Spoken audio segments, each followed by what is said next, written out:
The Scholastic Ball Report is sponsored by UK Sports Medicine and by Central Bank, Crown Trophy, Double Dogs, Ford Brothers Auction, Kentucky Orthodontics and Invisalign, La Rosa's Pizza, Mingy Beef Jerky, Prep Spin, P-Rats, Rafferty's, Raising Cane's, Roberts Insurance, Sutherland Chevrolet, and by Whitaker Bank.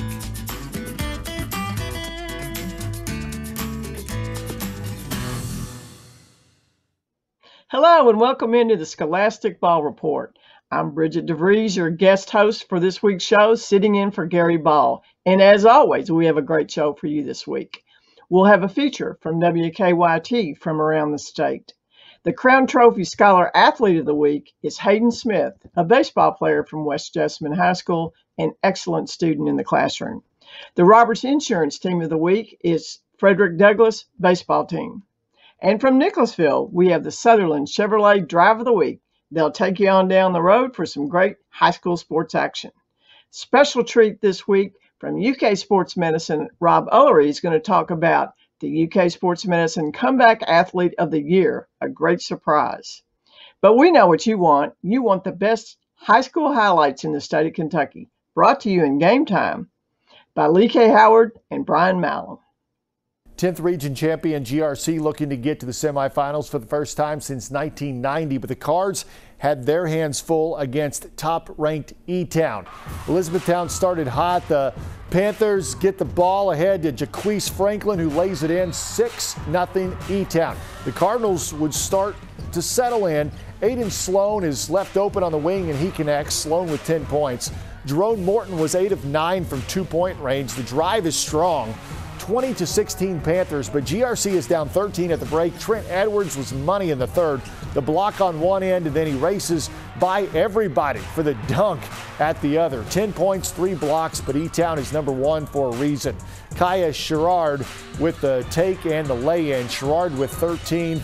The season for GRC comes to a close, 65-44 with a record of 20-5.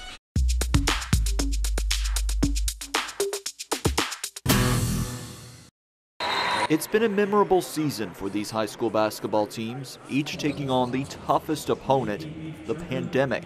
Now the top 16 in the state are back at Rupp Arena, going for the state title. It's great to be back in the tournament. Last year, the tournament was suspended amid rising concern over COVID. This year, a return to the big stage for teams across Kentucky. A return to normal. That's something that they have worked hard for. Parents look forward to it. Kids look forward to it. The school looks forward to it. And businesses in downtown Lexington have looked forward to it as well. At LEXLIVE, the Sweet 16 is the first major event in town to happen since they've been open. Management saying day one has kept them busy. You know, the synergies are all starting to come together. They do so many exciting things right now over at Rupp as well as the convention center. And what's happening here as well. We really think right now is a renaissance for downtown. Inside the arena, there are COVID protocols in place. Masks are required, as is spacing throughout the crowd. Some say it's changed the atmosphere a little, but they'll take something rather than no tournament at all. And it was disappointing, but you know what you got to do, you just got to stay positive and look forward for the future, and that's what's happened today. In Lexington, Chad Hedrick, WKYT.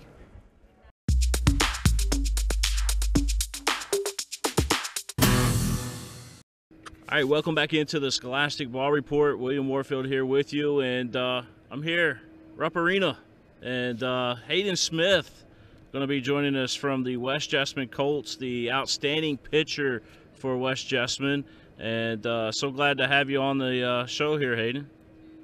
Appreciate it. Glad to be here.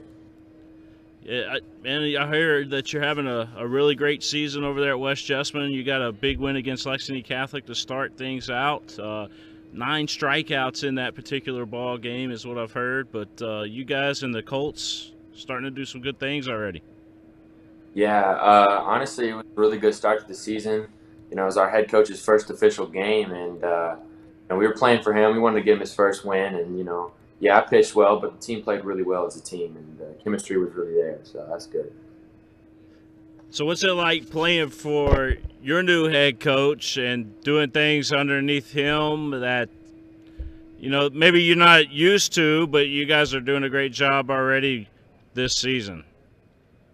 I mean, you know, I came into high school under a different head coach, but you know, ever since, you know, sophomore year, we got a new head coach, and, you know, Blake came in, he's done a great job, and, you know, everybody over here at West, we're just kind of following his lead, and, you know, he's going to take us as far as he can, and so we believe in it, and we believe in what's going on here, so, you know, everybody's just trying to get behind him, you know what I'm saying?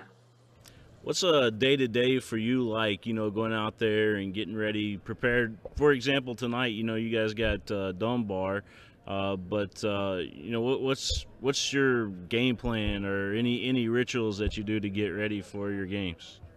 Honestly, you know, pre-game, you know, if it's a home game, the guys are showing up a couple hours before. You know, we're eating a little snack together. We're taking some BP for an hour or so, getting out on the field, taking some infield, just kind of, you know, we like to warm up a lot earlier than a lot of teams. Yeah. But we enjoy it, you know, like getting out there, just having fun, gets our minds right for the game, and, you know, then to go out and dominate. Now, do you play any other positions for West Jessamine, or are you just strictly a pitcher? I play outfield for West. You know, any of the corner outfields, like left, center, or right. You know, either one of them doesn't matter to me. Kind of just, you know, wherever Blake needs me to play, that's where I'm gonna go play. But, you know, definitely primary position is pitcher. That's where I'll be when I go to UK. That's definitely my favorite spot on the field, you know. So what's some of the challenges you guys have faced so far, you know, with spring training and getting ready for the season with the COVID stuff going on?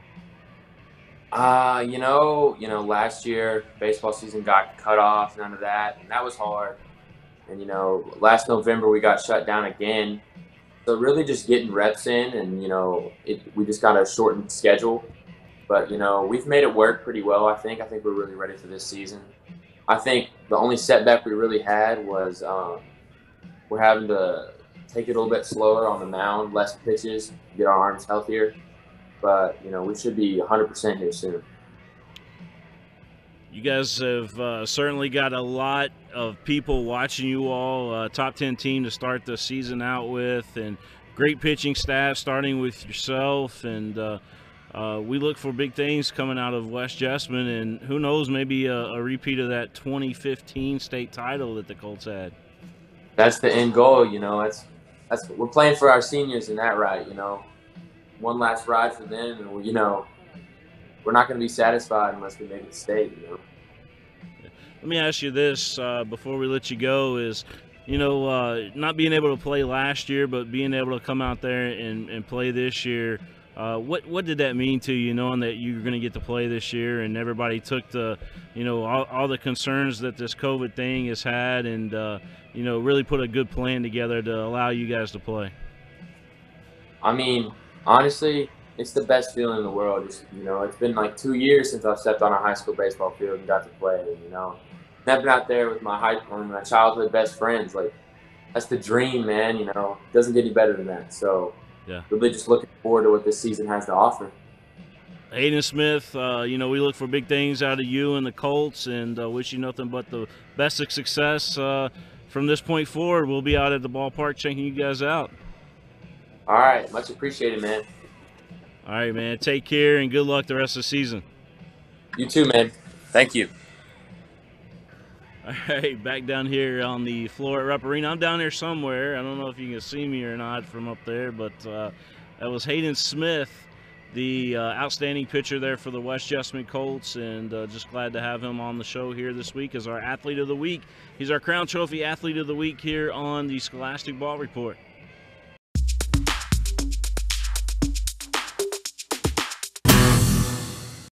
All right, welcome back into the Scholastic Ball Report. William Warfield here with you, the King of Stream, and Coach Eddie Brooks and Julius SCEARCE joining us here today on the show. And guys, I'm excited. Baseball's back. We are too. We can't wait to get on the field. Our first game is tomorrow against a tough opponent in Lafayette. But we're ready. It's been 2 years to get back out on the field and see what we can do. Yeah, Coach, I know it's been tough, having to set out last year. I know you actually had some things going on there with the Legends a little bit, so that kind of helped out you, I'm sure, from a perspective. But I know there's nothing like playing a high school game, Coach. Oh, no, I had a blast with Legends. It worked out great. But it's still nothing is better than high school baseball kids and the joy. It just means more at this level with these age kids, and I miss that. Yeah. Julius, talk to us about your game and how it's developing right now going into the first game of the season. Yes, sir. I've been hitting the ball really well these past couple of years, but fielding-wise, it's been a little bit subpar. I feel like it can always get better. So that's going to be my main goal of improvement this year. Yeah. Coach, having a guy like Julius on your team, what does that mean for you? It just helps stabilize the middle infield. You got a 4-year starter who's been with us since we built the program, been one of the anchors in the middle infield, and understands our expectations and how we want things to go. And now I can say I got a senior out there, so it helps make everything else easier for me. Yes, sir. Coach, this will be officially the 4th year that you guys have played baseball there at Frederick Douglass and building up the program there. I know you came over from Bryan Station. How does that differ from being over at Bryan Station? Well, the biggest difference is obviously Bryan Station had a common kids were phenomenal, but that school's been around, so I had a base every year of juniors, seniors, sophomores, freshmen. When we start this program 4 years ago, there is no hardly seniors. There is no juniors. There is no sophomores. So it was basically ground up. Right. Our first year we went 6-22, and I had 5 7th graders playing varsity and playing a lot of time. Yeah. I know you got some, you guys take very good care of your field over there, and it's always top notch. And just coming over there on the farm, it's a special place to play baseball, isn't it, Coach? Oh, yes. We love it. The kids bought in, and it helps good. I mean, we all piggyback off each other. It starts off football, has a great year. Then you piggyback off the next 2 years. The basketball team has had amazing runs. So we're trying to keep that momentum going and see if we can do what they've done, make a good run and make the school proud, so it springboards it back to fall for the fall sports again. Yeah. Julius, talk to us a little bit about your game. I know you're excited to play baseball this year, but, being one of those guys that's a veteran on the team and, being around some of the younger guys out there, what are some of the things that you're looking forward to do this season to kind of help those younger guys out? One of the things I'm looking forward is just being a leader. Like you mentioned, we haven't been used to having a bunch of seniors, but this year we have a bunch of seniors, and especially being in the infield, I'll be the only senior on the infield. Yeah. So I have to lead them, and then on the base paths, we're going to be a wrecking ball. It's going to be a bunch of speed rolling around. So. Well, guys, I'm a big fan of you, Coach Eddie Brooks, and all the teams that you put together over the years. You put an exciting product out on the field, and this year won't be any different. But we wish you the best of luck this season, you and Julius and the rest of the Broncos. Thank you so much for having us, and look forward to seeing you here soon somewhere. Absolutely, Coach. I'll see you somewhere down the line, I'm sure. All right, thank you, Coach. Thanks.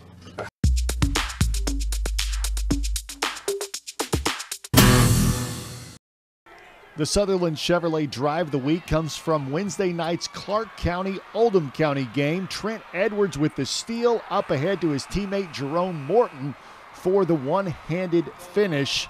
A big night for Clark County as they get the win over Oldham County, 54-47. Worth another look. Morton getting up for the one-handed stuff. That is your Sutherland Chevrolet Drive of the Week.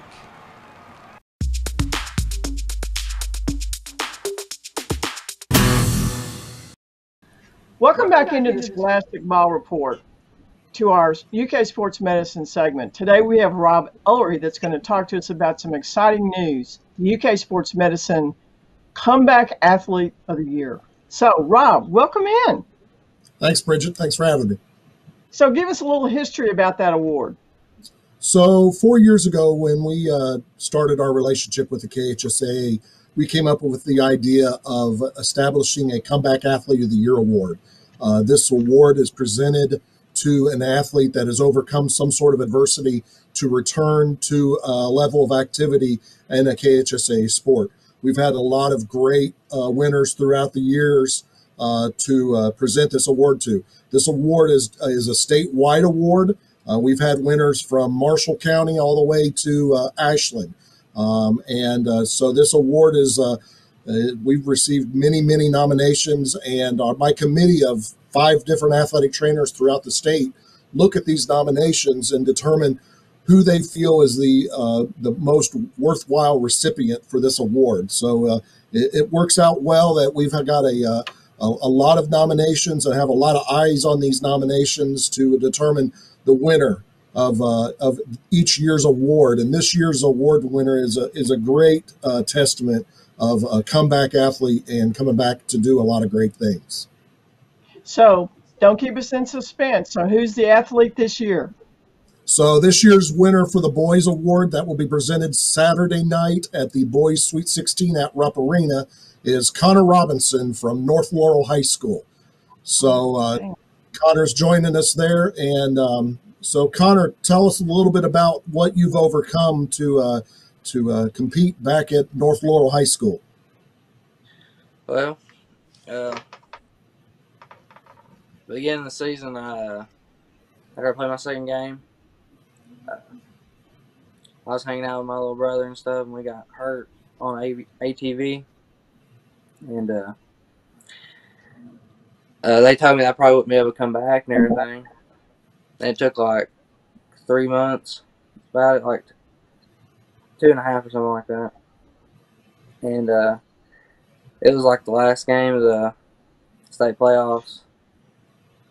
And some weather happened, and I got lucky, and it got pushed back a week. And then I was able to play that last game. So you underwent a lot of surgeries and due to this accident, and talk a little bit about the amount of surgeries that you had to undergo. Well, I broke 4 or 5 ribs on my left side, and then busted my kidney on the left side, and then I ruptured my spleen, and they had to take it out and they had to cut me open. So, and then the worst part about this story is that unfortunately your brother got killed in this accident as well.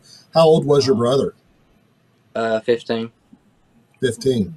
So not only have you had to worry about getting back to playing with your own injuries, but the heaviness of losing your brother, I'm sure, was a hard thing to deal with as well. And Konar came back and played that last game of the season wearing his brother's football jersey. So it's a great story on his determination and his strength of getting back to playing with that. So I applaud you, Konar, and I'm sure that your brother's memory will be forever in your mind. That is fantastic, and thank you so much, Konar, for being with us today on the Scholastic Ball Report, and as always, Rob Ullery for doing such a great job. What a great award. Congratulations to you both. That's Rob Ullery, UK Sports Medicine.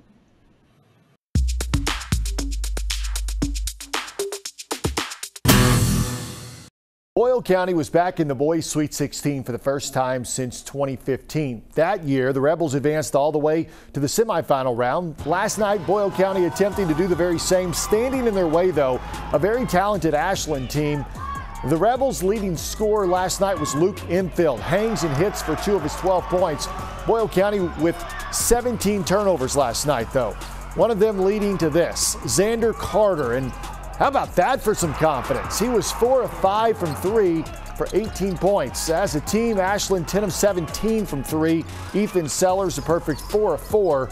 Barry's back-to-back trays. He scored a game-high 20 points, as did Cole Villers. This kid is just unreal. Ashland led the game 46-16 at the half, and the Tomcats roll 80-44 to advance to the semis for the first time since 1996.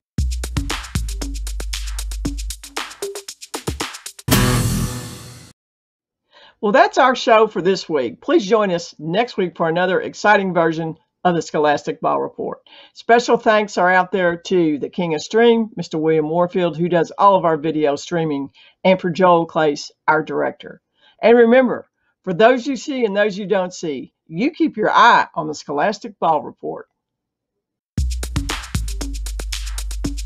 The Scholastic Ball Report was sponsored by UK Sports Medicine and by Central Bank, Crown Trophy, Double Dogs, Ford Brothers Auction, Kentucky Orthodontics and Invisalign, La Rosa's Pizza, Mingy Beef Jerky, Prep Spin, P-Rats, Rafferty's, Raising Cane's, Roberts Insurance, Sutherland Chevrolet, and by Whitaker Bank.